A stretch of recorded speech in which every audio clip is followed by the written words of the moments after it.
আসসালামু আলাইকুম ওয়া রাহমাতুল্লাহি ওয়া বারাকাতুহু। ইন্নাল হামদালিল্লাহি নাহমাদুহু ওয়া নাস্তাঈনুহু ওয়া নাস্তাগফিরুহু ওয়া নু'মিনু বিহি ওয়া নাতাওয়াক্কালু আলাইহি ওয়া না'উযু বিল্লাহি মিন শুরুরি আনফুসিনা ওয়া মিন sayyi'ati a'malina। মান yahdihillahu ফালা মুদিল্লা লাহু ওয়া মান ইউদ্লিলহু ফালা হাদিয়া লাহু। ওয়া নাশহাদু আন লা ইলাহা ইল্লাল্লাহু ওয়াহদাহু লা শারীকা লাহু ونشهد أن سيدنا ومولانا محمدا عبده ورسوله أرسله بالحق بشيرا ونذيرا وداعيا إلى الله بإذنه وسراجا منيرا فقد قال الله تعالى في كلامه المجيد وفي فرقانه الحميد أعوذ بالله من الشيطان الرجيم قل إن صلاتي ونسكي ومحياي ومماتي لله رب العالمين الحمد لله معزز محترم হযরত মুরব্বিয়ানে কেরাম ও দিগর মুসল্লিয়ান আযম, মহান আল্লাহ সুবহানাহু ওয়া তাআলার দরবারে লাখো কোটি শুকরিয়া জ্ঞাপন করি যে আল্লাহ সুবহানাহু ওয়া তাআলা আমাদেরকে প্রতি জুমার নেই আজকেও সালাতুল জুমা আদায় করার জন্য মুকামিয়া বাজার নূরে মদিনা জামে মসজিদে আসার তৌফিক দান করেছেন। সেই জন্য মহান রব্বে কারিমের দরবারে শুকরিয়া আদায় করি আলহামদুলিল্লাহ। দরুদ ও সালাম বর্ষিত হোক আমাদের নবী বিশ্ব নবী সকল নবীদের নবী মুহাম্মদুর রাসূলুল্লাহ সাল্লাল্লাহু আলাইহি ওয়াসাল্লামের উপর। আমরা সকলেই পড়ি সাল্লাল্লাহু আলাইহি ওয়াসাল্লাম। সম্মানিত উপস্থিতি, আমাদের সামনে কুরবানির ঈদ। রাত পোহালেই আমরা ঈদুল আজহা উদযাপন করব। আমরা অনেকে কুরবানি দিব। সেই কুরবানি সম্পর্কে গত জুমাতে এর আগের জুমাতে বিস্তারিত আলোচনা করা হয়েছে। যত ইবাদত বন্দেগী আছে ইসলামের, এই ইবাদত বন্দেগী কবুল হওয়ার জন্য কিছু শর্ত রয়েছে। সেই শর্ত নিয়ে আজকের আলোচনা। মনে রাখবেন, ইসলামের যত ইবাদত বন্দেগী আছে, এই ইবাদত বন্দেগীর মধ্যে যদি এই শর্তগুলো না পাওয়া যায় তাহলে আপনার ইবাদত বন্দেগী কবুল হবে না। এর মধ্যে একটা শর্ত হচ্ছে বিশুদ্ধতম নিয়ত। আপনার নিয়তকে বিশুদ্ধ করা লাগবে। নিয়ত যদি বিশুদ্ধ না হয় তাহলে আপনার ইবাদত বন্দেগী কবুল হবে না। এই জন্য বিশুদ্ধতম নিয়ত হলো জরুরি। বিশুদ্ধতম নিয়ত ছাড়া আপনার ইবাদত বন্দেগীর 4 আনার দাম নাই। এ সম্পর্কে সহিহ বুখারীর 1 নং হাদিস, আলকামা ইবনে ওয়াক্কাস আল-লাইসি তিনি বর্ণনা করেন, সামিআতু রাসূলুল্লাহ সাল্লাল্লাহু আলাইহি ওয়াসাল্লাম আলাল মিনবার। আমি আল্লাহর নবী সাল্লাল্লাহু আলাইহি ওয়াসাল্লামকে মিনবারে থাকা অবস্থায় বলতে শুনেছি। তিনি বলেছেন, ইন্নামাল আমালু বিন্নিয়াত, সমস্ত ইবাদত বন্দেগী নির্ভর করে নিয়তের উপরে। ওয়া ইন্নামা লিকুল্লি ইমরিইন মা নাওয়া, মানুষ যা নিয়ত করবে সেই অনুযায়ী তাকে প্রতিফল দেওয়া হবে। এই জন্য নিয়তকে পরিশুদ্ধ করা। নিয়ত আপনার যেমন হবে নেকি আপনি তেমন পাবেন। নিয়ত গরমিল তো আপনার সব বাতিল হয়ে যাবে। এই জন্য কুরবানির ক্ষেত্রে একটা পশুর মধ্যে যদি একাধিক মানুষ থাকে, একাধিক মানুষের যদি একাধিক নিয়ত থাকে, কারো নিয়ত গুস্ত খাওয়া, কারো নিয়ত আল্লাহর জন্য করা, তাহলে ঝামেলা। পশু যেহেতু একটা আর নিয়ত যেহেতু আলাদা আলাদা, তাহলে এই ক্ষেত্রে কুরবানি কবুল হবে না। এই জন্য সাবধান, নিয়ত অনুযায়ী আমাদের সব কিছু কবুল হয়ে থাকে। নিয়তটাকে পরিশুদ্ধ করা, পরিশুদ্ধ নিয়তের অনেক দাম। একটা হাদিস বলি, সহিহ বুখারীর হাদিস। এটা যতদিন পর্যন্ত জীবিত আছেন ততদিন পর্যন্ত এই হাদিসটাকে মনে রাখার চেষ্টা ফিকির করবেন। আন ইবনে আব্বাস আন নবী সাল্লাল্লাহু আলাইহি ওয়াসাল্লাম ফীমা ইয়ারজি আন রাব্বিহি আযজা ওয়া জাল্লা। ইবনে আব্বাস রাদিয়াল্লাহু তাআলা আনহু তিনি বর্ণনা করেন, রাসূল সাল্লাল্লাহু আলাইহি ওয়াসাল্লাম তার রব থেকে বর্ণনা করেন, অর্থাৎ আল্লাহ তাআলা বলেন। এই হাদিসটা হলো হাদিসে কুদসি। ইন্নাল্লাহা কাতাবাল হাসানাতি ওয়াস সাইয়্যাত, নিশ্চয় আল্লাহ তাআলা ভালো এবং মন্দ সব কিছু লিখে দিয়েছেন। সুম্মা বাইয়িনা যালিক, এরপরে এটার তিনি বর্ণনা দিয়েছেন, এটা ভালো এটা মন্দ, এটা করতে পারবা এটা করতে পারবা না, সব কিছু তিনি মানুষদেরকে জানিয়ে দিয়েছেন। ফামান হাম্মা বিহাসানাতিন, যদি কোনো ব্যক্তি একটা ভালো কাজের নিয়ত করল, নিয়ত করেছে সেই কাজটা হলো ভালো, ফালাম ইয়ামালহা, নিয়ত করার পরে সে এই কাজটা করতে পারে না। রাসূল বলেছেন, ভালো কাজের নিয়ত করার পরে যদি সে এই কাজটা না করে তাহলে আল্লাহ তাআলা তার আমল নামায় একটা পরিপূর্ণ নেকি লিখে দিবেন। নিয়ত করেছে ভালো, কাজ করে নাই, এরপরেও আল্লাহ তাআলা তার আমলনামায় একটা পরিপূর্ণ নেকি লিখে দেবেন। রাসূল সাল্লাল্লাহু আলাইহি ওয়াসাল্লাম এরপরে তিনি বলছেন, ফাইন হুয়া হাম্মা বিহা, নিয়ত করার পরে ফা আমিলাহা, সে এই কাজটা করেছে, কাতাবাহাল্লাহু লাহু ইনদাহু আশরু হাসানাতিন ইলা 700 দিআফিন ইলা আদআফিন কাসীরাতিন, আল্লাহ তাআলা তার এই একটা আমলের বিনিময়ে 700 গুণ বা এর চাইতেও বেশি তার আমলনামায় নেকি লিখে দিবেন। মাত্র একটা নেক কাজ নিয়ত করবে, পরিশুদ্ধ করার পরে যদি সে এই কাজটা আদায় করতে পারে, তাহলে তার আমলনামায় 700 থেকে আরও বেশি আল্লাহ তাআলা নেকি তার আমলনামায় লিখে দেবেন। ওমান হাম্মা বিসাইয়্যাতিন, এরপরে কোনো ব্যক্তি একটা খারাপ কাজের নিয়ত করেছে, খারাপ কাজের নিয়ত করার পরে ফালাম ইয়ামালহা, সে এই খারাপ কাজটা করে নাই। নিয়ত করেছিল যে আজকে রাতে সে চুরি করবে, নিয়ত করেছিল যে একটা জিনা করবে বা একটা খারাপ কাজ সে করবে, কিন্তু কোনো কারণে সে এই খারাপ কাজটা করে নাই। আচ্ছা থাক, এই খারাপ কাজটা করবো না, এটা যেহেতু পাপের কাজ, এটা ছেড়ে দিলাম। এই কারণে সে পাপ কাজটা ছেড়ে দিল।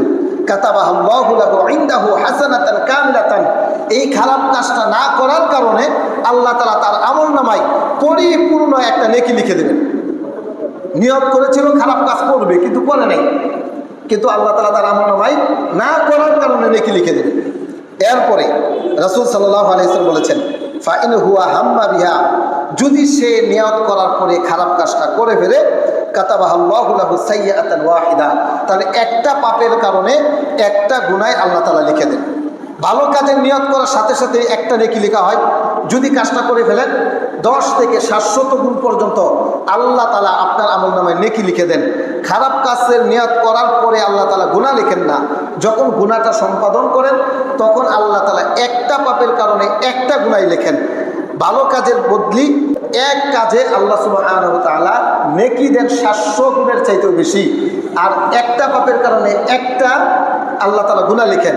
ক্যালকুলেটর নিয়ে হিসাব করে বসেন যে আজকে সারাদিন কয়টা নেক কাজ করছেন আর কয়টা গুনাহ কাজ করছেন, দেখবেন যে গুনার পাল্লাই বেশি হয়ে যাবে। আল্লাহ তাআলা আমাদেরকে গুনাহমুক্ত জীবনযাপন করার তৌফিক দান করুন, সকলে আমিন। এই হাদিসটা রয়েছে সহিহ বুখারীর 6491 নম্বর হাদিস। তো ভালো কাজের নিয়ত করা, যখন রাত আসে তখন কি করেন? ঘুমান। অনেকে অনেক কাজ করে, তবে একটা সময় তো ঘুমান। মুমিনদের উচিত হচ্ছে রাত্র আসার পরপরই ঘুমিয়ে যাওয়া, যত আগে ভাগে ঘুমানো যায়। এ সম্পর্কে একটা হাদিস বলি, সুনানুন নাসাঈর 1787 নম্বর হাদিস। আবু দারদা রাদিয়াল্লাহু তাআলা আনহু তিনি বলছেন, মান আতা ফিরাশাহু ওয়া হুয়া ইয়ানভি, যেই ব্যক্তি ঘুমানোর জন্য বিছানায় যায় এবং সে নিয়ত করে আই ইয়াকুমা ইউসাল্লি মিনাল লাইলি, রাত্রিবেলা উঠবে এবং সে তাহাজ্জুদের নামাজ পড়বে। ঘুমাতে গেছে, নিয়ত করেছে তাহাজ্জুদ করবে, রাত্র 3টা 3:30টায় উঠবে, উঠে সে তাহাজ্জুদের নামাজ আদায় করবে। ফাগলাবাতহু আইনা, কিন্তু সে ঘুমিয়ে আছে, সে সজাগ পায় নাই। আল্লাহ তাআলা দেখেন যে তার বান্দা ঘুমিয়ে আছে, নিয়ত করেছে তার তাহাজ্জুদ পড়ার কথা, কিন্তু তার ঘুমের প্রবলতা এতটুকু বেড়েছে সে আর সজাগ পায় নাই। রাসূল সাল্লাল্লাহু আলাইহি ওয়াসাল্লাম বলছেন, হাত্তা আসবাহা, যখন সকাল হয়ে গেল, মসজিদের মুয়াজ্জিন বলল আসসালাতু খায়রুম মিনান নাউম, ঘুম থেকে নামাজ বলো। ওই ব্যক্তি লাফ দিয়ে উঠল, উঠার পরে বলল ইন্না লিল্লাহ, আমি তো নিয়ত করেছিলাম তাহাজ্জুদ পড়বো বলে, কিন্তু সজাগ পাই নাই। কেন সজাগ পাইল না, এই জন্য সে আফসোস করতে থাকলো। ওই বান্দাকে আল্লাহ তাআলা লক্ষ্য করে বলেন, বান্দা তুই নিয়ত করেছিলি তাহাজ্জুদ পড়বে বলে, কিন্তু সজাগ পাস নাই। আমি আল্লাহ তোর এই নিয়তের কারণে তোর আমলনামায় পরিপূর্ণ তাহাজ্জুদের নেকিটা লিখে দিলাম। তাহলে ঘুমাইলাম কেন? এরপরে রাসূল সাল্লাল্লাহু আলাইহি ওয়াসাল্লাম বলেছেন, ওয়া কানা নাওমু সাদাকাতান আলাইহি মিন রাব্বিহি আযজা ওয়া জাল্লা, ওই যে তোমার যে ঘুম, এই ঘুমটা আল্লাহ তাআলা তোমার জন্য তার পক্ষ থেকে হাদিয়া স্বরূপ দান করেছেন। তাহলে ভালো কাজের যদি নিয়ত করেন, সেই নিয়ত অনুযায়ী আল্লাহ তাআলা আপনাকে প্রতিফল দিবেন। তাহলে আমরা যদি নিয়ত করি যে আমি উঠব, তাহাজ্জুদ করব, যদি সজাগ না পাই তাহলে আমার আমলনামায় আল্লাহ তাআলা নেকি লিখে দেবেন। কিন্তু শর্ত হচ্ছে আপনাকে আগে ভাগে শুইতে হবে। এখন আপনি কে শুইলেন রাত্র 2টা, নিয়ত করলেন যে আমি 3টায় উঠবো, উঠে তাহাজ্জুদ করব, এটা কখনো সম্ভব না। আগে ভাগে শুইতে হবে এবং পরিপূর্ণভাবে নিয়ত করতে হবে যে আল্লাহ আমি রাত্র 3টায় উঠবো, 3:30টায় উঠবো, তাহাজ্জুদ পড়বো। যদি সজাগ না পান নেকি দান করবেন কে? সুনানুন নাসাঈর 1787 নম্বর হাদিস। এরপর সহিহ বুখারীর আরেকটা হাদিস এই সম্পর্কে, আবু মুসা রাদিয়াল্লাহু তাআলা আনহু থেকে হাদিসটা বর্ণনা করা হয়েছে। যা রাজুলুন ইলা নবী সাল্লাল্লাহু আলাইহি ওয়াসাল্লাম ফাকালা ইয়া রাসূলুল্লাহ মাল কিতালু ফি সাবিলিল্লাহ, আল্লাহর পথে যুদ্ধ কোনটি আপনি আমাকে বলেন। ফাইন্না আহাদানা ইউআতিলু গযাবান, আমাদের মধ্যে কিছু মানুষ এমন আছে যারা রাগে যুদ্ধ করে, রাগের বশবর্তী হইয়া। আবার ওই ইউআতিলু হামিয়াতান, কিছু মানুষ আছে জিদের বশবর্তী হয়ে যুদ্ধ করে। তখন ফারফা আইলাইহি রাসা, আল্লাহ নবী তার দিকে মাথা তুলে তাকালেন। তিনি বললেন, মান কাতালা লিতাকুনা কালিমাতুল্লাহি হিয়াল উলিয়া ফাহুয়া ফি সাবিলিল্লাহি আযজা ওয়া জাল্লা, যেই ব্যক্তি আল্লাহর দ্বীন বিজয়ের জন্য, আল্লাহর কালিমা বুলন্দ করার জন্য, এই পৃথিবীর মধ্যে শরীয়ত বাস্তবায়ন করার জন্য যুদ্ধ করে, ওই যুদ্ধই হলো আল্লাহর পথে যুদ্ধ। আর রাগে যুদ্ধ করা, প্রতিশোধের নিশায় যুদ্ধ করা, এইগুলো আল্লাহর পথে যুদ্ধ নয়। তাহলে নিয়তটা হতে হবে আল্লাহর জন্য, আল্লাহর দ্বীন প্রতিষ্ঠার জন্য। এরকম যারা নিয়ত করে যুদ্ধ করতে পারবে, তাহলে সেটাই হলো আল্লাহর পথে যুদ্ধ। এখানে আপনাদেরকে যে বিষয়টা বোঝাতে চাইলাম, নিয়ত হলো এমন একটা বিষয়, আপনি যুদ্ধ করতেছেন, যুদ্ধ করার পরেও যদি আপনার নিয়ত পরিশুদ্ধ না হয়, তাহলে সেইখানে আপনি কোনো নেকি পাবেন না। সহিহ বুখারীর 123 নম্বর হাদিস। এরপরে রাসূল সাল্লাল্লাহু আলাইহি সাল্লাম বনি ইসরাইলের একজন ব্যক্তির ঘটনা উল্লেখ করেছেন। সহিহ বুখারীর 1421 নম্বর হাদিস। আন আবি হুরায়রা রাদিয়াল্লাহু তাআলা আনহু ক্বালা রাসূলুল্লাহ সাল্লাল্লাহু আলাইহি ওয়াসাল্লাম ক্বালা রাজুলুন লা আতাসাদ্দাকুন্না বিসাদাকাতিন, পূর্ববর্তীদের মধ্য থেকে একজন ব্যক্তি ছিল, যেই ব্যক্তি নিয়ত করেছে যে সেই ব্যক্তি সদকা করবে। ফাখরাজা বিসাদাকাতিন ফাদাআ ফি ইয়াদি সারিকিন, সেই ব্যক্তি সদকা নিয়ে বের হয়েছে। বের হওয়ার পরে রাত্রিবেলা সে একজন চোরের হাতে সদকাটা দিয়ে চলে এসেছে। যখন সে চলে এসেছে, ফাআসবাহু ইয়াতাহাদ্দাসুনা, সকালবেলা মানুষেরা বলা শুরু করলো যে আজকে রাত্রে একটা আশ্চর্য ঘটনা ঘটেছে। সেই ঘটনা কি? এক ব্যক্তি সদকা করেছে, আর সেই সদকাটা একজন চোরের হাতে দেওয়া হয়েছে। ওই ব্যক্তি যখন শুনলো যে তার সদকাটা একজন চোরের হাতে চলে গেছে, তখন সে বলল, আল্লাহুম্মা লাকাল হামদ, হে আল্লাহ, প্রশংসা তোমার জন্য যে আমি একজন চোরকে আজকে সদকা করেছি। তখন সে আবার নিয়ত করলো যে সে আবার সদকা করবে। ফাখরাজা বিসাদাকাতিহি ফাদাআ ফি ইয়াদি জানিয়াতিন, সে সদকা করলো একজন বেশ্যা নারীর হাতে। রাত্রিবেলা বেশ্যা নারীর হাতে সদকা দিয়ে সে চলে গেছে, এক দৌড়ে সে চলে যায় বাড়িতে। ফাআসবাহু ইয়াতাহাদ্দাসুনা, সকালবেলা মানুষরা বলা শুরু করলো যে আজকে রাত্রে আরেকটা আশ্চর্য ঘটনা হলো। এক ব্যক্তি সদকা করেছে, সদকার সম্পদগুলো একজন বেশ্যা নারীর কাছে দেওয়া হয়েছে। তখন ওই ব্যক্তি শোনার পরে আল্লাহুম্মা লাকাল হামদ, সে প্রশংসা করে বলল যে আল্লাহ, আমি ভুলে আজকে সদকা করেছি, সেই সদকাটা একজন বেশ্যা নারীর কাছে দিয়ে এসেছি। তখন সে বলল যে আজকে রাত্রেও আমি আবার সদকা করব। ফাখরাজাহা বিসাদাকাতিহি ফাদাআ ফি ইয়াদি ওয়ানিয়্যিন, আজকে রাত্রে সে একজন ধনী ব্যক্তির হাতে সদকা দিয়ে আসলো। সদকা দিয়েই দৌড়। ওই ব্যক্তি যখন চলে আসে, সকাল হইল। সকাল হওয়ার পরে সে মনে মনে চিন্তা করলো যে আজকে মানুষে কি বলে। তখন মানুষেরা বলি শুরু করলো যে আজকে রাত্রে এক ব্যক্তি সদকা করেছে, সেই সদকাটা একজন ধনী ব্যক্তির হাতে দিয়ে এসেছে। ওই ব্যক্তি আল্লাহর প্রশংসা আদায় করলেন। প্রশংসা আদায় করে বললেন যে আমি প্রথম রাত্রিতে সদকা করেছি একজন চোরের হাতে, দ্বিতীয় রাত্রিতে সদকা করেছি একজন বেশ্যার হাতে, তৃতীয় রাত্রিতে সদকা করেছি একজন ধনী ব্যক্তির হাতে। আল্লাহর সমস্ত প্রশংসা তোমার। তিনি বলছেন যদি আমার অর্থ সম্পদ থাকতো, আমি আজকে রাত্রে আবার সদকা করতাম। এই বলে ওই ব্যক্তি ঘুমিয়ে যায়। ঘুমিয়ে যাওয়ার পরে তাকে বলা হয়, ফাকিলা লাহু আম্মা সাদাকাতুকা আলা সারিকিন, তুমি যে সদকাটা করেছিলা প্রথম রাত্রে একজন চোরের হাতে, ফালা আল্লাহু আইয়াস্তাইফা আন সারিকাতিহি, আশা করা যায় তোমার এই সদকা পাওয়ার পরে ওই চোর আর কখনো চুরি করবে না, সে চুরি ছেড়ে দিবে। তোমার নিয়ত যেহেতু পরিশুদ্ধ, আল্লাহ তাআলা তোমার এই সদকাটাকে কবুল করে নিয়েছেন। ওয়া আম্মা জানিয়াতু ফালা আল্লাহ আন তাস্তাইফা আন জিনাহা, তুমি একজন ব্যভিচারিণী নারীর হাতে সদকা করেছ, আশা করা যায় ওই ব্যক্তি তোমার এই সদকা পাওয়ার কারণে লজ্জিত হবে। লজ্জিত হয়ে সেই ব্যক্তি আর জিনা করবে না। আল্লাহ তাআলা তোমার নিয়ত পরিশুদ্ধ থাকার কারণে তোমার এই সদকাটাকে কবুল করে নিয়েছেন। তৃতীয় দিন তুমি সদকা করেছ, ওয়া আম্মাল গনিয়্যু ফালা আল্লাহু ইয়াতাবিরু ফায়ুনফিকু মিম্মা আতাহুল্লাহু, তৃতীয় দিন তুমি সদকা করেছ একজন ধনী ব্যক্তির হাতে, আশা করা যায় ওই ব্যক্তি তোমার সদকা পাওয়ার পরে সে অপমান বোধ করবে, হায় হায় আমিও তো অনেক ধনী মানুষ, আমি কেন সদকা করি না। হতে পারে ওই ব্যক্তিও সদকা করবে, আল্লাহ তাআলা তোমার নিয়ত পরিশুদ্ধ থাকার কারণে তোমার এই সদকাটাকেও কবুল করে নিয়েছেন। তাহলে নিয়ত যদি আপনার পরিশুদ্ধ হয়, দান আপনি যদি সঠিক জায়গায় করেন, এরপরে যদি বেঠিক জায়গা চলে যায়, তাহলেও আপনি নেকি পেয়ে যাবেন। অনেক সময় অনেকে বলে যে আমি মসজিদে দান করলাম, মসজিদের টাকা অমুকে খায়া লাইছে, বা এইখানে দান করলাম, এটাকে অমুকে খায়া লাইছে, সে খেয়ে ফেলুক বা যেটা মনটা সেটা করুক। যদি আপনার নিয়ত ঠিক থাকে তাহলে নেকি দান করবেন কে? আল্লাহ তাআলা নেকি দান করবেন। এই জন্য নিয়তকে পরিশুদ্ধ করে আমাদের ইবাদত বন্দিগি করা, এই জন্য ইখলাসের সহিত নিয়তটাকে পরিশুদ্ধ করে আমাদেরকে ইবাদত বন্দিগি করতে হবে। আমাদের যে যে সামনে কুরবানি আছে, সেই কুরবানিটাও 100% পরিশুদ্ধ নিয়ত করে আদায় করতে হবে, নতুবা আমাদের এই কুরবানি আদায় হবে না। নিয়ত যাদের সমস্যা আছে, এখনই নিয়তটাকে পরিশুদ্ধ করতে হবে, পরিশুদ্ধ করে আমাদেরকে ইবাদত বন্দিগি করতে হবে। আল্লাহ তাআলা আমাদেরকে পরিশুদ্ধ নিয়ত করে ইবাদত বন্দিগি করার তৌফিক দান করুন, সকল বলেন আমিন। 2 নম্বর, ইবাদত কবুল হওয়ার শর্ত হচ্ছে ইখলাসের সহিত করা। আপনি যে ইবাদত বন্দিগিটা করবেন, নামাজ পড়েন, রোজা রাখেন, হজ করেন, যাকাত দেন, আর এই যে সামনে কুরবানি, যেটাই করেন না কেন, আপনাকে ইবাদত বন্দিগিটা করতে হবে ইখলাসের সহিত, একনিষ্ঠভাবে আপনাকে ইবাদত বন্দিগি করতে হবে।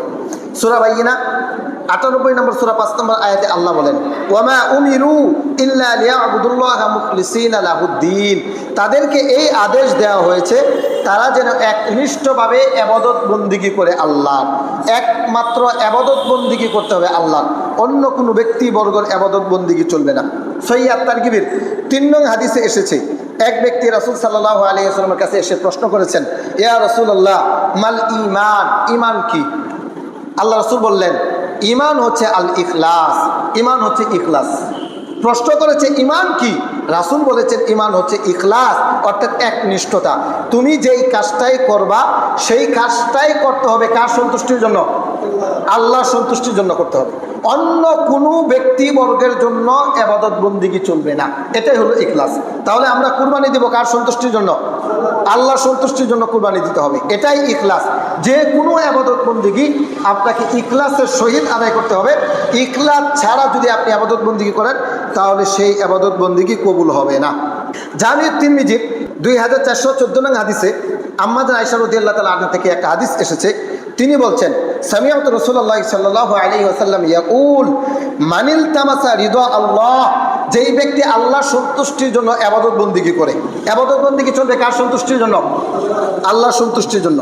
যেই ব্যক্তি আল্লাহর সন্তুষ্টির জন্য ইবাদত বন্দিগি করবে, বিসাকাতিন নাস, যদিও এতে মানুষ অসন্তুষ্ট হয়, আল্লাহ সন্তুষ্ট কিন্তু মানুষ অসন্তুষ্ট, আল্লাহ সন্তুষ্ট আপনার বিবি অসন্তুষ্ট, আল্লাহ সন্তুষ্ট আপনার পরিবার অসন্তুষ্ট, আল্লাহ সন্তুষ্ট আপনার ফ্যামিলির মানুষ সকলেই অসন্তুষ্ট, আল্লাহ সন্তুষ্ট সারা এলাকাবাসী অসন্তুষ্ট, আল্লাহ সন্তুষ্ট সারা পৃথিবীর মানুষও যদি অসন্তুষ্ট হয়, তাহলে মুমিনের উচিত হচ্ছে আল্লাহর সন্তুষ্টকে প্রাধান্য দেওয়া, আল্লাহর সন্তুষ্টির জন্য ইবাদত বন্দিগি করা। রাসূল বলেছেন, মানিল তামাসা রিদা আল্লাহ, যেই ব্যক্তি আল্লাহর সন্তুষ্টির জন্য ইবাদত বন্দিগি করবে, বিসাকাতিন নাস, যদিও মানুষেরা তার প্রতি অসন্তুষ্ট হয়, কাফাহুল্লাহু মাউনাতান নাস, ওই সমস্ত ব্যক্তিবর্গ যারা তার প্রতি অসন্তুষ্ট তাদের মোকাবেলায় আল্লাহ তাআলা নিজেই যথেষ্ট। আপনি একটা কুরবানি দিবেন, নিয়ত করেছেন এই বছরের কুরবানি দিব আমি একটা খাসি, এবার আপনার ছেলে বলছে, আপনার মেয়ে বলছে যে না খাসি কুরবানি দিতে পারবো না, খাসি কুরবানি দিলে তোমার এই কুরবানির গোশত আমি খাবো না। এবার আপনি চিন্তা করতেছেন টাকাও নাই, কি করব, ছেলে মেয়ে গোশতও খাবে না, এখন কি গরু কুরবানি দিব কি দিব না, এই যে দিব কি দিব না এই তো নিয়ে তো গোলমাল শুরু হয়ে গেল। আপনি কুরবানি করবেন আল্লাহ সন্তুষ্টির জন্য, আপনার ছেলে গোশত খাবে কি খাবে না, আপনার মেয়ে গোশত খাবে কি খাবে না এটা দেখাই যাবে না। সন্তুষ্ট করতে হবে একমাত্র কাকে? আল্লাহ তাআলাকে সন্তুষ্ট করতে হবে। এই ক্ষেত্রে আপনার ছেলে সন্তুষ্ট নাকি অসন্তুষ্ট এটা দেখাই যাবে না। রাসূল সাল্লাল্লাহু আলাইহি ওয়াসাল্লাম এরপরে বলছেন, ওয়ামান ইলতামাসা রিদা আন-নাস, যেই ব্যক্তি মানুষের সন্তুষ্টি কামনা করে, বিসাকাতিল্লাহি, যদিও আল্লাহ অসন্তুষ্ট হয়, কামনা করেছে মানুষের সন্তুষ্টি, আল্লাহকে অসন্তুষ্টি কইরা, রাসূল বলেছেন ওয়াকালাহুল্লাহু ইলান নাস, আল্লাহ তাআলা ওই ব্যক্তিকে মানুষের কাছে সুপর্দ করে দিবেন। যাও তোমাকে আমি মানুষের কাছে সুপর্দ করে দিলাম। আপনি ব্যাংকে চাকরি করেন, আপনার বিবির জন্য স্বর্ণ রূপা নিয়ে আসলেন, ভালো কাপড় নিয়ে আসলেন, অনেক নামি দামি খাবার নিয়ে আসলেন, এইবার আপনার পরিবারের মানুষ বলছে এই মাসে এত টাকা কোথা থেকে পেলি? আপনি বললেন যে ব্যাংক থেকে বেশি টাকা সুদ দিছে, অথবা উকালতি করেন, সেখানে আপনি ঘুষ বেশি খেলেন। আপনার পরিবারের মানুষ সন্তুষ্ট, আপনি ঘুষ খাওয়ার কারণে, সুদ খাওয়ার কারণে অসন্তুষ্ট একজন, তিনি কে? আল্লাহ তাআলা। আল্লাহ অসন্তুষ্ট, পরিবারের মানুষ সন্তুষ্ট। কোনো ব্যক্তি যদি আল্লাহর অসন্তুষ্টির সহিত কোনো কাজ করে, এই ক্ষেত্রে যদি মানুষের সন্তুষ্টি লক্ষ্য করে, পরিবারের সন্তুষ্ট লক্ষ্য করে, আল্লাহ তাআলা ওই ব্যক্তিকে তার পরিবারের কাছে সুপর্দ করে দিবেন, যা বান্দা তোর উপরে আমার কোনো দায়িত্ব নাই, ফ্যামিলির কাছে তোকে সুপর্দ করে দিলাম। তোর যখন কোনো কাজ কাম থাকবে না, টাকা পয়সা থাকবে না, আপনার চাকরি বাকরি আজকে চলে যাক, আপনার ব্যবসা বাণিজ্য চলে যাক, আপনার একটা পা ভেঙে আপনি ঘরে পড়ে থাকেন, যে কখনো সুস্থ হওয়ার সম্ভাবনা নাই, দেখবেন যাদের সন্তুষ্টির জন্য আপনি ঘুষ খেয়েছেন, যাদের সন্তুষ্টির জন্য সম্পদ আত্মসাৎ করেছেন, যাদের সন্তুষ্টির জন্য আল্লাহকে অসন্তুষ্ট করেছেন, প্রত্যেকটা মানুষ আপনার পিছন দিক থেকে চলে যাবে, একজনকেও আপনি পাশে পাবেন না। এই জন্য মানুষকে সন্তুষ্ট করতে হবে একমাত্র কাকে? আল্লাহ তাআলাকে সন্তুষ্ট করতে হবে। আল্লাহ তাআলা আমাদেরকে আল্লাহকে সন্তুষ্ট করার মতো তৌফিক দান করুন, সকল বলে আমিন। জামি তিরমিজির 2658 নং হাদিসে ইবনে মাসউদ রাদিয়াল্লাহু তাআলা আনহু থেকে বর্ণিত, তিনি বলছেন, সালাসাতুন লা ইয়াগুল্লু আলাইহিন্না কলবু মুসলিমিন, মুমিনের অন্তর তিনটি বিষয়ে খেয়ানত করতে পারে না। কয়টি বিষয়? জুড়ে বলেন। তিনটি। আপনি যদি মুমিন হন তাহলে আপনার অন্তর তিনটি বিষয়ে কখনো খেয়ানত করতে পারে না। আল ইখলাসুল আমালু লিল্লাহি, এক নম্বর হচ্ছে আল্লাহ সন্তুষ্টির জন্য ইবাদত বন্দেগী করা। আপনি যদি ইমানদার হন তাহলে আপনার অন্তর এই ক্ষেত্রে খেয়ানত করতে পারে না। কে সন্তুষ্ট কে অসন্তুষ্ট এটা দেখা যাবে না, আপনাকে দেখতে হবে আল্লাহ সন্তুষ্ট কিনা। ইমানদারদের অন্তর আল্লাহর সন্তুষ্টির দিকে প্রাধান্য দিবে, অন্য কোনো ব্যক্তির সন্তুষ্টির দিকে প্রাধান্য দিবে না। মুমিনের অন্তর তিন বিষয়ে খেয়ানত করতে পারে না। এর মধ্যে একটা হচ্ছে আল ইখলাসুল আমালি লিল্লাহি, আল্লাহর সন্তুষ্টির জন্য ইবাদত বন্দেগী করা। আপনি নামাজে আসতেছেন, প্রতিমধ্যে শয়তান আপনাকে ধোঁকা দেয় যে এখন নামাজে যাওয়ার দরকার নাই, পরে পড়লেও চলবে। আপনি যদি ইমানদার হন তাহলে আপনার অন্তরে সাক্ষী দিবে, না না না, পরে পড়া চলবে না। ওই দিক দিয়ে মুয়াজ্জিন ডাক দিয়েছে হাইয়া আলাস সালাহ বলে, হাইয়া আলাল ফালাহ বলে, এই দিক দিয়ে জামাত চলতেছে, আমি দোকানে বসে আড্ডা মারতে পারি না, আমি মুমিন, আমার অন্তর সাক্ষী দিবে। আমার অন্তর কখনো এই খেয়ানত করতে পারে না।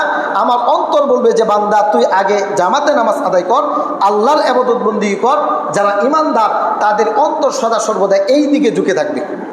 আর যদি আপনার ভিতরে মুনাফিকি থাকে তাহলে জামাত চলুক আর এই দিক দিয়ে সিনেমা চলুক, জামাত চলুক এই দিয়ে খবর, এত ইম্পর্টেন্ট খবর, এটা রেখে কোথায় যায়? জামাত চলে যাচ্ছে, এই দিকে লক্ষ্য রাখবে মানুষ। এই জন্য মুমিনের হৃদয় তিনটি বিষয়ে খেয়ানত করতে পারে না। এর মধ্যে একটি হচ্ছে আল্লাহর জন্য যে ইবাদত বন্দেগী করা হয়, সেই ইবাদত বন্দেগীর মধ্যে মুমিনের হৃদয় কখনো খেয়ানত করতে পারে না। 2 নাম্বার, ওয়া মুনাসাহাতু আইম্মাতিল মুসলিমিন, মুসলিমদের নেতা যিনি হবেন ওই নেতাকে নসিহত করতে তার অন্তর কখনো খেয়ানত করে না। আপনি মুসলিম শাসকদেরকে নসিহত করতে পারবেন যে এটা ভুল, এটা ঠিক না, এইভাবে নসিহত করতে পারবেন। মুমিনের হৃদয় এই ক্ষেত্রে কখনো খেয়ানত করে না। 3 নাম্বার, ওয়া লুজুমু জামাআতিহিম, যেই জামাতটা সত্য হকের উপরে আছে, যেই দল সত্য দিনের উপরে আছে, সেই দিনের সাথে মুমিনের হৃদয় লেগে থাকতে কখনো তার হৃদয় খেয়ানত করে না। আপনাকে দেখতে হবে যুগ শ্রেষ্ঠ আলেম উলামা কোন দলের সাথে আছে, সেই দলের সাথে থেকে আপনাকে জীবনযাপন পরিচালনা করতে হবে। এটা মুমিনের হৃদয় সেই দিকেই যাবে। ওইখানে চিপায় চাপায় 2 জন 4 জন 5 জন মিলে একটা দল তৈরি করে ফেললো, সেই দিকে আপনি ঝুঁকে পড়বেন, এটা মুমিনের হৃদয় সেই দিকে যেতে পারে না। ওই দিকে যেতে হবে যেই দিকে আল্লাহ সন্তুষ্ট। আল্লাহ তাআলা আমাদেরকে সঠিক বুঝ দান করুক এবং সঠিক দলের সাথে সম্পৃক্ত থাকার তৌফিক দান করুন, সকলে বলেন আমিন। একনিষ্ঠতা সম্পর্কে আরো 2টা হাদিস, এর মধ্যে একটা হাদিস হচ্ছে সহিহ বুখারীর 405 নম্বর হাদিস। আন আব্দুল্লাহ ইবনে আমর আন্না রাসূলুল্লাহ সাল্লাল্লাহু আলাইহি ওয়াসাল্লাম রাআ বুসাকান ফি জিদারিল কিবলাতি। এই যে এখন আমরা নামাজ আদায় করব, আমরা যখন নামাজে দাঁড়াবো তখন আমাদের সামনে কি থাকবে? বুঝেন না মনে হয় কথা? কি থাকবে? দেয়াল। আমাদের সামনে এখন কি আছে? কথা কি বোঝা যায় না? বোঝা যায়? আয় সুবহান, বোঝা যায় না কথা? তাহলে একটু হা হু কিছু কয়েন, চুপ করে বসে থাকলে আমি তো বুঝবো কি বুঝেন না বুঝেন না। তা আমরা যখন নামাজে দাঁড়াবো আমাদের সামনে তখন কি থাকে? দেয়াল। তো একদিনের ঘটনা, রাসূল সাল্লাল্লাহু আলাইহি ওয়াসাল্লাম নামাজে দাঁড়িয়েছেন, দাঁড়ানোর পরে তিনি রাআ বুসাকান ফি জিদাল ইবলাতি, কিবলার যে দেয়ালটা অর্থাৎ সামনের যে দেয়ালটা, সেই দেয়ালে তিনি দেখলেন থুতু লাগানো, অর্থাৎ কফ কাশ লাগানো তিনি দেখলেন। দেখার পরে তিনি নামাজ শেষ করলেন। ফাহাক্কাহু, তিনি নিজ হাতে এটা পরিষ্কার করলেন। পরিষ্কার করার পরে রাসূলের চেহারা লাল হয়ে গেল, রাগে লাল হয়ে গেল। এই যে আপনি যে বলেন রাসূলের রাগ ছিল না, আপনি একটা ডাহা মিথ্যাবাদী। এই যে রাসূল বলছেন ফাহাক্কাহু, তিনি এটাকে পরিষ্কার করলেন, এতে তার চেহারা রাগে লাল হয়ে গেল। আব্দুল্লাহ ইবনে আমর রাদিয়াল্লাহু তাআলা এই হাদিসে বর্ণনাকারী তিনি বলছেন যে আমি দেখলাম যে রাসূলের চেহারাটা রাগে লাল হয়ে গেছে। তাহলে রাসূলের রাগ ছিল কি ছিল না? আর কথা বলেন, ছিল কি ছিল না? ছিল। যারা বলে রাসূলের রাগ ছিল না, হুজুর এত রাগ করে কেন, ডাহা মিথ্যাবাদী, জাহেলে মুরাক্কাব, একটা হাদিসও ঠিক মতো বলতে পারবে না, কোরআনটাও ঠিক মতো পড়তে পারবে না। এই সমস্ত ব্যক্তিবর্গগুলো এই সমস্ত কথাগুলো বলে বেলায়। সুম্মা আকবালা আলান নাস, তিনি তার মুখটাকে মুসল্লির দিকে ফিরালেন। ফিরানোর পরে তিনি বললেন ইদা কানা আহাদুকুম ইউসাল্লি, সকলকে লক্ষ্য করে রাসূল তখন এই কথাটা বলেছেন। যদিও সেইখানে সাহাবী কেরামকে বলেছিল, কিন্তু এই কথা কিয়ামত অবধি যত মানুষ আসবে সকলের জন্যই ধর্তব্য। তিনি বলেছেন ইদা কানা আহাদুকুম ইউসাল্লি, যখন তোমাদের মধ্য থেকে কোনো ব্যক্তি নামাজ আদায় করবে, ফালা ইয়াবসুক ইবালা ওয়াজহি, সে যেন তার থুতু কিবলার দিকে না ফেলে। কেন? ফা ইন্নাল্লাহু ক্বাবলা ওয়াজহি ইযা সাল্লা, বান্দা যখন নামাজে দাঁড়ায় তখন তার সামনে আল্লাহ এসে দাঁড়িয়ে যায়। সুবহানাল্লাহ। আরে আপনি থুতুর সামনের দিকে কিভাবে ফেলবেন? আপনার সামনে তখন আল্লাহ থাকে। এই জন্য রাসূল বলেছেন তুমি তোমার থুতুটা পশ্চিম দিকে ফেলায়ও না, তখন আল্লাহ তোমার সামনে থাকে। তাহলে আপনার অন্তরে যদি এমন চিন্তা ফিকির থাকে, আপনি যখন আল্লাহু আকবার বলে নিয়ত করবেন, আপনার সামনে এসে কে দাঁড়িয়ে যায়? আপনার সামনে দেয়াল নাকি আল্লাহ? আর জুরমান দেয়াল নাকি আল্লাহ? আল্লাহ আপনার সামনে এসে দাঁড়িয়ে গেল। এই চিন্তা যখন আপনার ভিতরে থাকবে তখন একনিষ্ঠতা আসবে। এটাই হলো ইখলাস। আরেক হাদিস সহিহ মুসলিমের 1 নম্বর হাদিস, উমর ইবনে খাত্তাব রাদিয়াল্লাহু তাআলা আনহু থেকে বর্ণিত। এক ব্যক্তি রাসূল সাল্লাল্লাহু আলাইহি ওয়াসাল্লামের কাছে এসে প্রশ্ন করেছেন আনিল ইহসান, আল্লাহ রাসূল ইহসান কি? তখন রাসূল বলেছেন আনতা আবুদাল্লাহা কাআন্নাকা তারাহু, তুমি আল্লাহর ইবাদত বন্দেগী এইভাবে করবা যেন তুমি আল্লাহকে দেখতে পাচ্ছ। আমরা যখন ইবাদত বন্দেগী করি আল্লাহকে দেখতে পাই? বলেন দেখতে পাই কি? দেখতে পাই না। রাসূল বলছেন আনতা আবুদাল্লাহা কাআন্নাকা তারাহু, যেন তুমি আল্লাহকে দেখতে পাচ্ছ। আচ্ছা বুঝলাম, ফা ইল্লাম তাকুন তারাহু, যদি তুমি আল্লাহকে দেখতে না পাও তাহলে কি? ফা ইন্নাহু ইয়ারাকা, জেনে রেখো সামনের দিক থেকে তোমাকে কে দেখতে পাচ্ছেন? আরো জোরে বলেন, আল্লাহ দেখতে পাচ্ছেন। তাহলে এই চিন্তা যদি থাকে, আপনি আল্লাহু আকবার বলে দাঁড়ালেন, দাঁড়ানোর পরে যদি নিয়ত করেন আপনার সামনে কে দাঁড়িয়ে আছে? আল্লাহ দাঁড়িয়ে আছে। আপনি কার সামনে দাঁড়িয়েছেন? আল্লাহর সামনে দাঁড়িয়ে আছেন। তাহলে এই চিন্তা যখন থাকবে, এই চিন্তা নিয়ে যদি ইবাদত বন্দেগী করতে পারেন, 2 রাকাত নামাজ পড়ে দেখবেন আপনার ভিতরে প্রশান্তি কাজ করবে। এই জন্য ইবাদত এইভাবে করতে হবে যে আপনি আল্লাহকে দেখতে পাচ্ছেন, যদিও আপনি আল্লাহকে দেখতে পাচ্ছেন না, কিন্তু আল্লাহ আপনাকে দেখতে পাচ্ছেন। এই চিন্তা চেতনা রেখে ইবাদত বন্দেগী করতে হবে। আরেকটা হাদিস সহিহ আত-তারগিবের 7 নং হাদিস, জাহাক বিন কায়েস রাদিয়াল্লাহু তাআলা আনহু থেকে বর্ণিত। রাসূল সাল্লাল্লাহু আলাইহি ওয়াসাল্লাম বলছেন ইয়া আইয়ুহান নাস, হে মানুষ সকল, আখলিসু আমালাকুম লিল্লাহি, তোমরা আল্লাহর জন্য নিজেদের আমলকে খালেস করো। ইবাদত যে করব কার সন্তুষ্টির জন্য? আল্লাহর সন্তুষ্টির জন্য। ফা ইন্নাল্লাহা লা ইয়াকবালু ইল্লা মা উখলিসা লাহু, জেনে রাখো আল্লাহ তাআলা, আল্লাহর জন্য যে ইবাদত বন্দেগী করা হয় না সেই ইবাদত বন্দেগী আল্লাহ তাআলা কবুল করেন না। যেই ইবাদত বন্দেগী আল্লাহর জন্য খালেসভাবে করা হয় না, ওই ইবাদত বন্দেগী আল্লাহ তাআলা কবুল করেন না। এই জন্য ইবাদত বন্দেগী আল্লাহর জন্যই খালেস করতে হবে। ওয়ালা তাকুলু হাযা লিল্লাহি ওয়া লিররাহিমি, একটা ইবাদত বন্দেগী করার পরে এই কথা বইলো না যে এটা আল্লাহর জন্য এবং আমার আত্মীয় স্বজনের জন্য। আবার বলি, রাসূল বলেছেন ওয়ালা তাকুলু হাযা লিল্লাহি ওয়া লিররাহিমি, একটা ইবাদত বন্দেগী করার পরে এই কথা বইলো না যে এটা আমার জন্য এবং আমার আত্মীয় স্বজনের জন্য। বুঝেন নাই মনে হয় কথা? কিভাবে এটা? আমাদের দেশের মধ্যে দেখবেন এক শ্রেণীর মানুষ আছে, তারা পীরের নামে গরু নিয়ে যায়, ছাগল নিয়ে যায়, তারা জবাই করে আল্লাহর জন্য, তারা এই কথা বলে এটা আল্লাহর জন্য এবং পীরের জন্য। আল্লাহ রাসূল বলেছেন ওয়ালা তাকুলু, তোমরা বললো না হাযা লিল্লাহি ওয়ালির রাহিমি, এই ইবাদতটা আল্লাহর জন্য এবং পীরের জন্য, এই গরুটা আল্লাহর জন্য এবং খাজা বাবার জন্য, এই পশুটা আল্লাহর জন্য এবং দরগাওয়ালার জন্য, এমন ভাবে বললো না। কেন? ফা ইন্নাহা লির রাহিমি ওয়ালাইসা লিল্লাহি মিনহা শাইউন, যেই ইবাদতটা তোমার আত্মীয়র জন্য করা হলো, তোমার পীরের জন্য করা হয়ে গেল, এটা তার জন্য হয়ে যাবে, আল্লাহর এতে কোনো অংশ নাই, এতে আল্লাহর কোনো অংশ নাই, আল্লাহ এই ইবাদত বন্দিগি নেবে না। তাহলে একমাত্র একনিষ্ঠভাবে আল্লাহর জন্য ইবাদত বন্দিগি করতে হবে।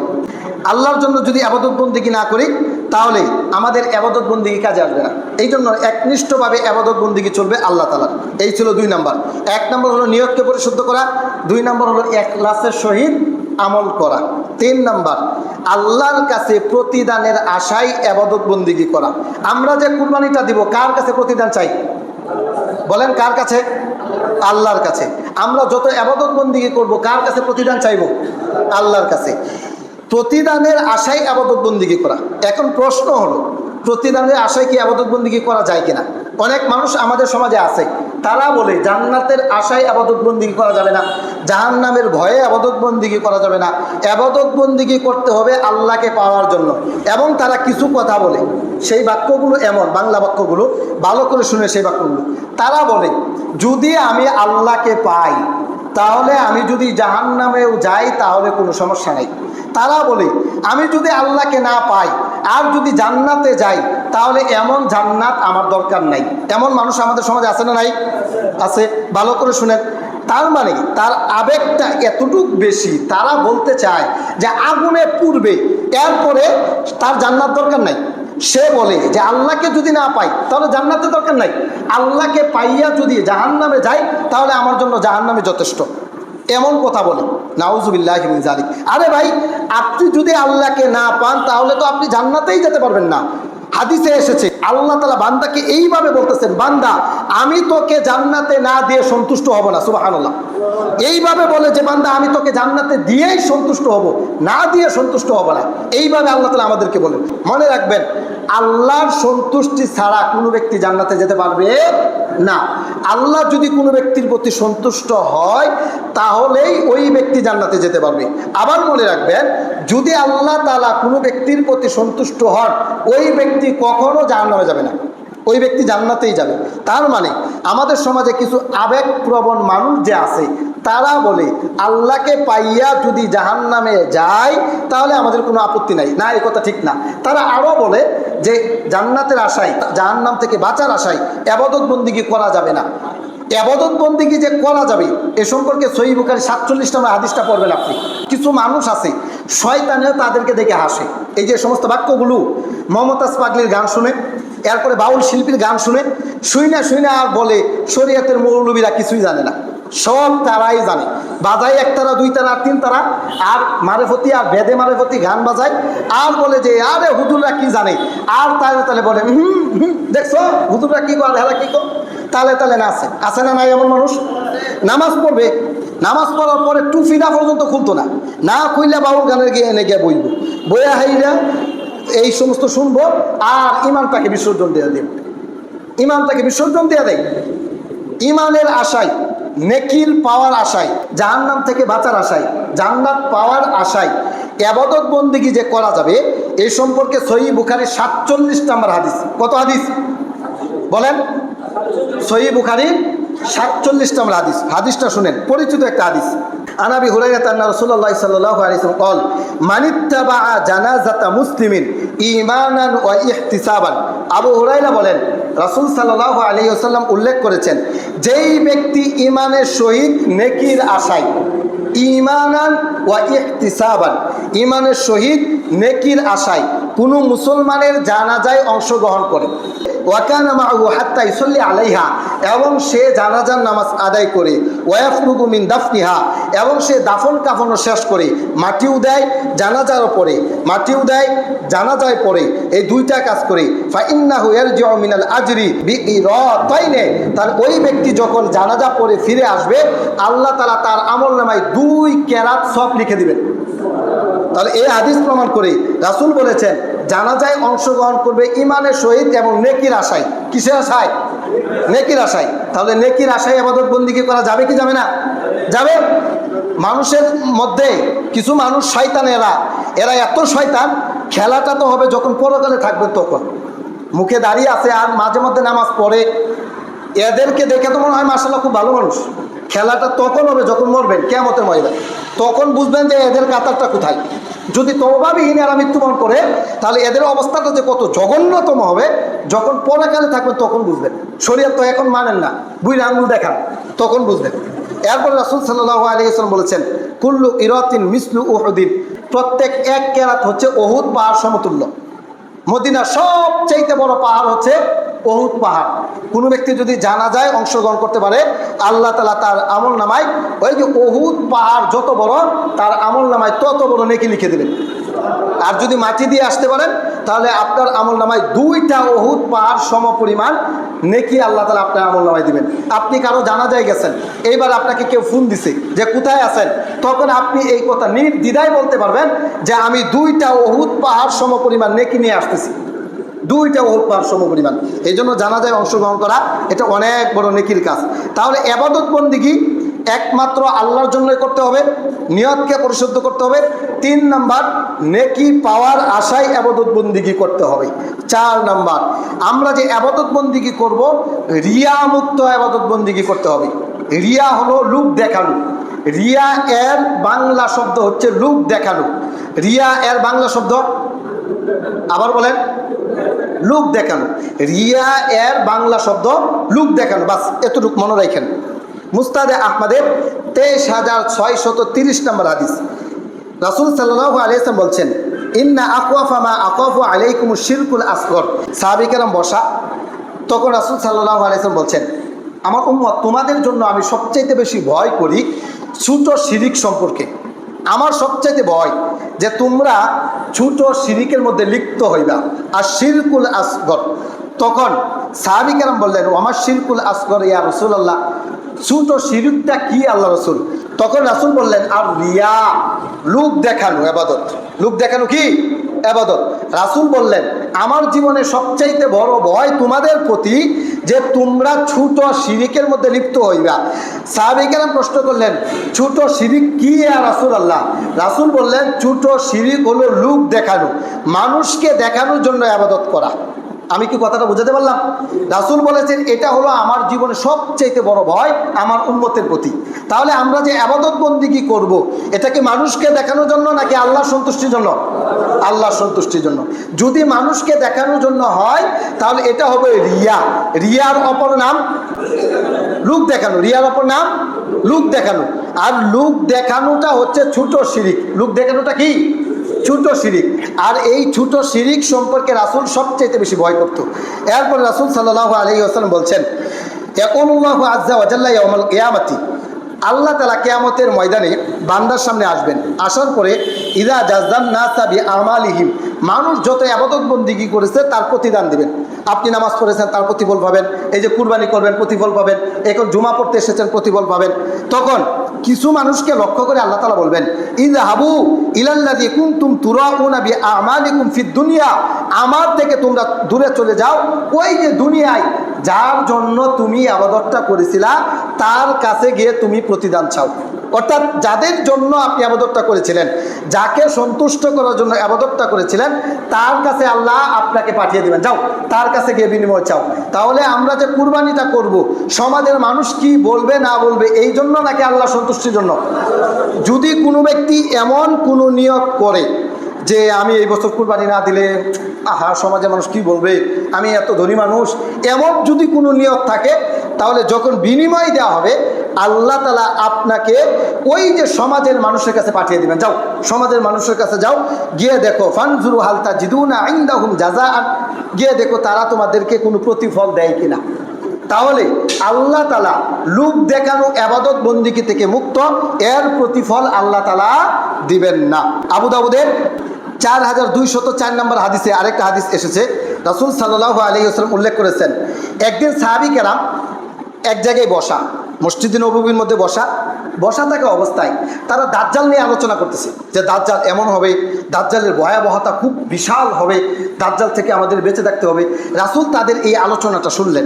শোনার পরে রাসূল বলছেন, আলা উখবিরুকুম বিমা হুয়া আখাফু আলাইকুম ইনদি মিনাল মাসিহিদ দাজ্জাল। আচ্ছা, আমি কি তোমাদেরকে দাজ্জালের চাইতেও তোমাদের জন্য ভয়াবহ হবে এমন একটা জিনিসের সুসংবাদ দিব? আবার বলি বাক্যটা, রাসূল তাদেরকে বলছেন যে আমি কি তোমাদেরকে এমন একটা জিনিসের খবর দিব, তোমরা যে দাজ্জাল নিয়ে আলোচনাটা করতেছ এই দাজ্জাল থেকেও ওই জিনিসটা তোমাদের জন্য ভয়ঙ্কর হবে, এটার খবর কি আমি তোমাদেরকে বলবো? সাহাবীগণ তো আশ্চর্য, কি বলেন রাসূল, দাজ্জালের থেকেও ভয়ঙ্করতম জিনিস আরও আছে নাকি? তখন তারা বলল, বালা ইয়া রাসূলুল্লাহ, হ্যাঁ অবশ্যই বলেন, যেহেতু দাজ্জাল থেকেও ওই জিনিসটা ভয়ানক। তখন রাসূল সাল্লাল্লাহু আলাইহি ওয়াসাল্লাম বলছেন, আর শিরকুল খফিয়্যু, গোপন শিরিক। কি বললাম? গোপন শিরিক। সবাই বলেন গোপন শিরিক। আগের হাদিসে রাসূল বলেছিল ছোট শিরিক, যেটা তোমাদের জন্য আমি ভয় করি। এই হাদিসে বলেছে রাসূল গোপন শিরিক। তাহলে দুইটা জিনিস, একটা হলো ছোট শিরিক আর একটা হলো গোপন শিরিক, যেটা আমাদের জন্য রাসূল ভয় করেছেন। সেই গোপন শিরিকটা কি? সেই গোপন শিরিকটা হচ্ছে রিয়া, মানুষকে দেখানো। রাসূল উদাহরণ দিচ্ছেন, আইয়া উমার রজুলু ইসল্লি ফায়ুজাইয়ানু সালাতুহু লিমা ইয়ারা মিন নাজারি রজুলিন। একজন ব্যক্তি নামাজ আদায় করতেছে, নামাজ আদায়ের সময় সে দেখতে পেল যে আমার নামাজটা মসজিদের ইমাম সাহেব দেখতে পাচ্ছে, অথবা কেউ আমার দিকে লক্ষ্য করতেছে, এই জন্য সে সুন্দর করে রুকু করে, সেজদা করে, অর্থাৎ পরিপূর্ণভাবে সব কিছু ঠিকঠাক করে। কেন ঠিকঠাক করে? কারণ তার নামাজটা আরেকজন দেখতে পাচ্ছে। এই যে মানুষকে দেখানোর জন্য যে তার নামাজটা সুন্দর করলো, এটাই হলো শিরকুল খফি, অর্থাৎ গোপন শিরিক। কি শিরিক? গোপন শিরিক। তাহলে তিনটা জিনিস পাইলাম। রিয়া এর অপর নাম হলো লোক দেখানো। রিয়া রাসূল বলেছেন দুইটা জিনিস, একটা হচ্ছে ছোট শিরিক আর একটা হচ্ছে গোপন শিরিক। তাহলে আমি একটা বলবো, আপনারা আরেকটা বলবেন। রিয়া এর অপর নাম বলেন? লোক দেখানো। রিয়া এর অপর নাম কি? লোক দেখানো। লোক দেখানো দুই ভাবে বিভক্ত, একটা হচ্ছে গোপন শিরিক। কি শিরিক? গোপন শিরিক। আর একটা হচ্ছে ছোট শিরিক। কি শিরিক? ছোট শিরিক। তাহলে রিয়া দুই ভাগে বিভক্ত। কয় ভাগে? দুই ভাগে। কি কি? ছোট শিরিক, গোপন শিরিক। ছোট শিরিক এবং গোপন শিরিক হচ্ছে মানুষকে দেখানোর জন্য। কিসের জন্য? মানুষকে দেখানোর জন্য। যেই ইবাদতটাই আপনি করবেন এটা একমাত্র আল্লাহর সন্তুষ্টির জন্য হতে হবে। মানুষকে দেখানোর জন্যই যদি হয়ে যায় এটাই হবে রিয়া। আমি কি কথাটা বোঝাতে পারলাম? আল্লাহ তাআলা তৌফিক দান করুন, সকলে না আমিন। তাহলে মানুষকে দেখানোর জন্য নামাজকে সুন্দর করা, লম্বা করে কেরাত করে নামাজ পড়া, যে মানুষ আমার নামাজ দেখে বলবে হাই অমুকে তো নামাজটা খুব সুন্দর করে পড়ে, তাহলে এটা হলো গোপন শিরিক। এটা কি শিরিক? গোপন শিরিক। মানুষকে সন্তুষ্ট করার জন্য লম্বা করে কেরাত করে নামাজ পড়া না জায়েজ? না জায়েজ, তবে এটা মানুষকে দেখানোর জন্য না। আমি লম্বা করে নামাজ পড়বো কার সন্তুষ্টির জন্য? আল্লাহ সন্তুষ্টির জন্য। আপনার সামর্থ্য ছিল এই বছর মাত্র এক বন্ড কুরবানি দেওয়া, 15,000 টাকা দিয়ে কুরবানি দেওয়ার মতো আপনার সামর্থ্য ছিল, কিন্তু সমাজে আপনার আধিপত্য আছে, মানুষকে দেখাতে হবে, এই জন্য ঋণ কইরা 1 লক্ষ টাকা ঋণ কইরা 50,000 টাকা ঋণ কইরা একাই এক কুরবানি দেওয়া শুরু করলেন। কার সন্তুষ্টির জন্য করলেন? এটা মানুষের সন্তুষ্টির জন্য করলেন। এই যে আল্লাহর সন্তুষ্টিকে বাদ দিয়া মানুষকে দেখানোর জন্য করলেন, এটাই হলো রিয়া, এটাই হলো লোক দেখানো। এই ইবাদত বন্দিকে আল্লাহ তাআলা কবুল করবেন না। লোক দেখানো ইবাদত বন্দিকে থেকে আল্লাহ তাআলা আমাদেরকে বেঁচে থাকার তৌফিক দান করুন, সকল বলেন আমিন।